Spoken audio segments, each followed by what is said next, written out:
बांग्लादेश इस वक्त गंभीर राजनीतिक, सामाजिक और सुरक्षा संकट के दौर से गुजर रहा है। राजधानी ढाका सहित कई बड़े शहरों में हालात बेहद तनावपूर्ण बने हुए हैं। इस उथल-पुथल की जड़ में एक चर्चित छात्र नेता उस्मान हादी की हत्या को माना जा रहा है, जिसने पूरे देश में आक्रोश की आग भड़का दी है। उस्मान हादी बांग्लादेश के छात्र आंदोलन का जाना पहचाना चेहरा थे और खुले तौर पर सेना और सत्ता प्रतिष्ठान की आलोचना करते थे।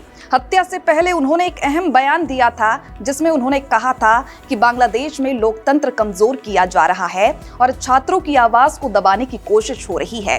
हादी ने चेतावनी दी थी कि अगर छात्रों की मांगों को पूरा नहीं किया गया तो आंदोलन सड़कों से संसद तक पहुंचेगा और इसके लिए सरकार और सेना जिम्मेदार होगी। यहां तक कि कुछ छात्र नेताओं ने आरोप लगाया है कि बांग्लादेश में अस्थिरता फैलाने के पीछे पाकिस्तान की खुफिया एजेंसी ISI की भूमिका हो सकती है।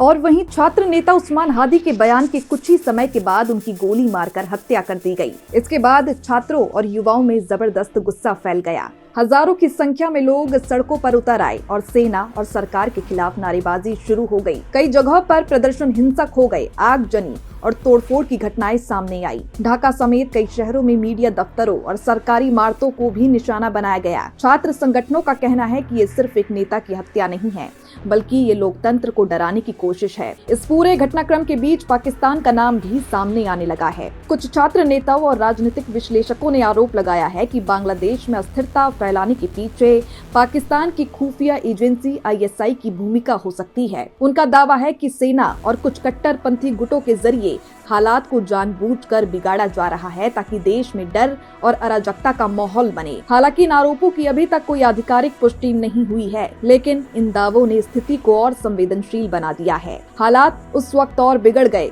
जब देश के अलग अलग हिस्सों से हिंदू समुदाय पर हमलों की खबरें आने लगी। कई इलाकों में घरों, दुकानों और मंदिरों को निशाना बनाया गया, जिससे अल्पसंख्यकों में डर का माहौल है। मानवाधिकार संगठनों और अंतर्राष्ट्रीय समुदाय ने भी इस पर चिंता व्यक्त की है।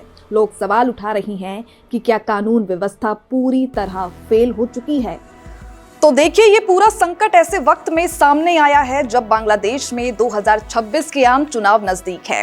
विपक्ष का आरोप है कि डर, हिंसा और अस्थिरता का माहौल बनाकर चुनावी प्रक्रिया को प्रभावित करने की कोशिश की जा रही है। वहीं सरकार इन आरोपों को खारिज करते हुए इसे कानून व्यवस्था की समस्या बता रही है। लेकिन छात्र नेता के बयान, उनकी हत्या और उसके बाद भड़के आंदोलन ने ये साफ कर दिया है कि बांग्लादेश आज एक निर्णायक मोड़ पर खड़ा हुआ है। आने वाले दिनों में ये तय करेंगे कि देश लोकतंत्र की राह पर आगे बढ़ेगा या ये संकट और भी गहराता चला जाएगा।